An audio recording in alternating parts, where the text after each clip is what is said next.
Hi all, welcome to my channel. My name is Brittany. I'm in Garden Zone 6A in Hudson Valley, New York. Today I'm going to be diving into my top 8 favorite cut flowers. These are my tried and true that I grow year over year, no matter what. And I'll also be diving into the varieties. So as you can see behind me, we'll definitely be talking about Dahlias, we'll be talking about sunflowers, we'll be talking about Snapdragons, Zinnias, Amaranths, along with strawflower, Celosia, and Gomphrena. So these are my top 8 that I grow year over year. They're cut and come again flowers where you can cut them and they'll bloom again and again throughout the entire summer season. So these are some of my favorites. I'll be diving into the specific varieties as well. So we'll go ahead and get started and take it flower by flower, and I'll bring them along up here and cut them and show you the different varieties that I planted this year. All right, I'm gonna go through these quick so you can get these babies into the shade. I have pretty slim pickings so far for Dahlias, but wanted to just share a variety. I truly buy bulbs based on color and just their aesthetic and what they look like, and I've been collecting them for years. So certainly if you're interested in Dahlias, check out my other videos. But the dinner plate Dahlias are definitely a top fave. They don't have as long as of a vase life, but they are so stunning and massive. Literally some of them could be like the size of your head. Love these. We also have ball Dahlias, which I have a good variety of. They also come in all scales and sizes. So you can see here I have a white one. Here's a smaller one as well. Let me see if I can pull this out. And you can see, yeah, the size difference here. Such a big difference here, but I absolutely love ball Dahlias. I love the size, different scales you can get, different colorways. This is like a peachy orange and it's just stunning as well. I also have some that I grew from seed, which are so special to me. So that would be these here. They're pretty mixed. I have some pinks and like yellows with tints of red in them. Let me pull up over here as well. I'll just bring this little jar over, and then we'll add him in too. But you can see that these are actually from Floret Flower, so I'm bringing them into the shade. It's not gonna be as beautiful or easy to see, but the pink is so pretty, and this one almost has like tints of red in it too. But yeah, these are really fun. Growing from seed is so different than bulb. You just don't really know what you're gonna get. They all bloom differently. Let me see if I can grab another one as well. Yeah, here, I'll bring this one in.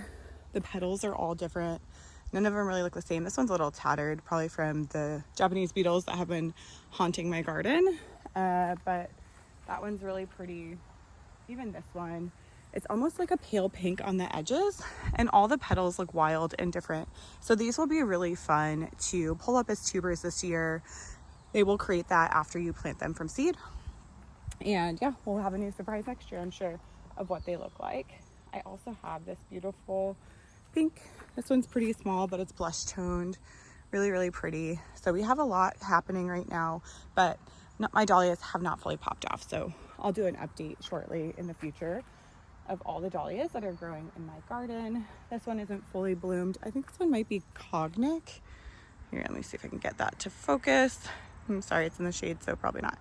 But this one's really pretty. It's almost like a mustardy yellow and burgundy color. But yeah, that's the Dahlias that are blooming in my garden. 10 out of 10 recommend growing Dahlias. You can grow them from tuber. If you do grow them from seed, you have to start earlier in the winter. But certainly check out my seed starting video if that's something you're interested in. All right, I had this grand vision of cutting everything and putting it on the table, but I think we're just gonna dive in. So Celosia, I'm growing a few varieties this year. This one is Shimmer. You can see it literally like shimmers in light. It's so beautiful. It has like these peachy orangey tones, pink, some yellow as well in that top one. So the variety is just really fun to add to arrangements. It's so iridescent and beautiful. So this is one of the varieties, and I'll dive into the next one. Okay, this I believe is the Celosia terracotta.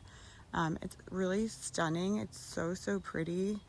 It's a very like muted color. So if you're shying away from bright colors, this terracotta is really pretty and muted and can blend really nicely if you're looking for more of that color palette. All right, so I think this one is the flamingo feather. It is a really pretty dusty pinkish, and then the stems are really pretty. Foliage is also equally pretty. It's got red stems in it, but truly stunning. I really love this pop of textural flower. All right, so I think Some of this might be shimmer, but I also think this more yellowish tone in the front. I'm gonna find the name and pop that below because this is not what I bought this year. It might have been a seed from last year, but it's really pretty and it has like a golden yellow tone to it, as you can see. So really versatile in arrangements. I have a lot of yellow in my garden, so this is always fun to add to an arrangement if I want to keep a specific colorway. Okay, this is Hot Biscuit Amaranthus. We're going to dive into that category next. I love Amaranthus for a beautiful pop of texture, but also they can both add height to an arrangement. Like this gives a great height and variation there for stunning arrangements. And then next I'll dive into my hanging Amaranthus, which also add and draw your eye around an arrangement by kind of drooping over the edge. So I'll show you that next.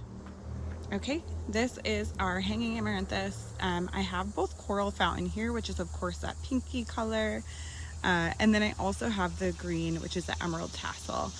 So the way this cascades out of an arrangement is just so stunning. It adds such a visual element and just really draws your eye around the arrangement as well. So 10 out of 10, highly recommend growing these as well. Okay, this is Gomphrena. It's a very fun ball shaped, again, dries beautifully as well for everlasting arrangements. But I love adding this in. It's just a fun textural pop. It gives some layers to the arrangement as well. And yeah, really stunning. I'm growing both a pink and an orange variety, all from Johnny Seeds. So certainly check them out if you'd like to have a fun textural pop in your arrangements. Okay, next we're going to dive through Zinnias. This year I grew a pretty good variety.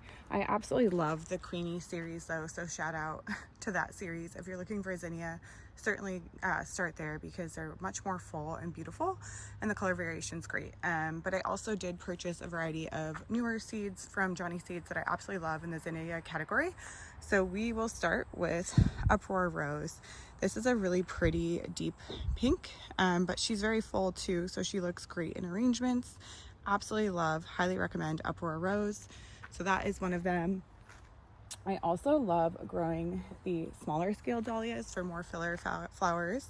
Let me see if I can get this to focus. I have both Jazzy Zinnia mix, which is this darker tone here, and then Persian Carpet. Hard to tell, but these are much smaller scale. They're probably about the size of a quarter. And they just look really pretty and dainty in arrangement. So I really, really like these as well. Next up, I did grab a linen variety from Johnny Seeds. This is a more muted tone, and I think it just really adds a balancing element to my arrangements as well. I also, again, spoke about the Queeny Series. I have quite a mix here, so let's get this to focus. I have Queeny, I believe, Lime Blush, Queeny Lime Yellow or Orange, and then Queeny Lime here. But all of these are just much more full Zinnia, so I really prefer to grow them. Their vase life is great, and I think the color variation, again, just blends beautifully in arrangements. So 10 out of 10, if you're going to start anywhere with Zinnia, start with the Queeny Series, and all of these I've purchased on Johnny Seeds as well. Okay, this is my strawflower, which is my next category. I am growing this year Cranberry Rose, which is this really deep magenta here. And then I'm also growing Peach, Apricot Peach, which is a really pretty color. Really obsessed with both of these. Love adding them to arrangements. It's such a textural pop and they're everlasting. So as your arrangement dies off, you can pluck these out and they will hold their shape and color. They're almost like a papery texture. You can almost hear it. And yeah, absolutely love these. So highly, highly recommend to grow them in your garden as well. All right, next up is our sunflower category. So I'll go ahead and show you these. The only example I have of my ProCut White Nite is this one. He's a little bit smaller than I hoped, but I think he was just planted really close to the other ones. But love ProCut. So just a hot tip here with ProCut, you get, of course, one stem, and once you cut it, it's done for. Whereas branching sunflowers, which I have a few of in the garden, you can cut and they'll come back again and again. So highly recommend kind of planting a mix of both. They do require different spacing, so something to keep in mind when you're going to head to direct seed them. But this is ProCut White Nite. It's really beautiful and versatile. Next, I have Strawberry Blonde. I absolutely love this look here. I think I also do have a ProCut Red, but I don't believe this is it. I think this is my Strawberry Blonde mix, but really, really pretty. Also ProCut Red, highly, highly recommend. It's really beautiful. I also have some lemon light, which this is my first year growing this one. It's really, really stunning. I love, again, I've shown this on a past video, but it has no hint of like dark center, which typically sunflowers do. So I find it to be much more versatile in arrangements and just truly stunning. I also have some other branching varieties that have not bloomed yet, but this is what's growing so far in the sunflower patch. Popping in with a ninth favorite. I absolutely love Scabiosa. This is really pretty. This might be dark night. I don't remember the color, but I love sometimes adding those darker elements in arrangement. I think it makes the lighter colors pop and just adds some depth to arrangements. So this is also a great like flower that can just float above the rest and is really, really beautiful. All right, most of my Snapdragon have already bloomed, but I did have a lot of butterfly madame in my garden this year, and I don't know if they're gonna kind of bloom again. We have cut them back, so we'll see, but I'll have to look up the variety here, but I did focus on growing a variety of Madame Butterfly this year, but I'll pop the name of these ones below. Highly recommend Snapdragon. They add some great height to an arrangement and are truly stunning and smell amazing. Okay, not my best Cosmo performance, but these are Cosmos. I highly recommend the double click mixes. I think I have a double click berry mix. I also have double click, as you can see, white. Double click bicolor violet is my absolute favorite, which I don't have a sample of here, but it has really variegated coloring. It's just as it sounds, like a violet color. It's really, really stunning in arrangements, and absolutely love that one. So yeah, Cosmos are great. I think, again, they're cut and come again, so happy to have them in my garden throughout the season and be able to add them to arrangements. They add such a dainty floating element in arrangements, and I truly love them.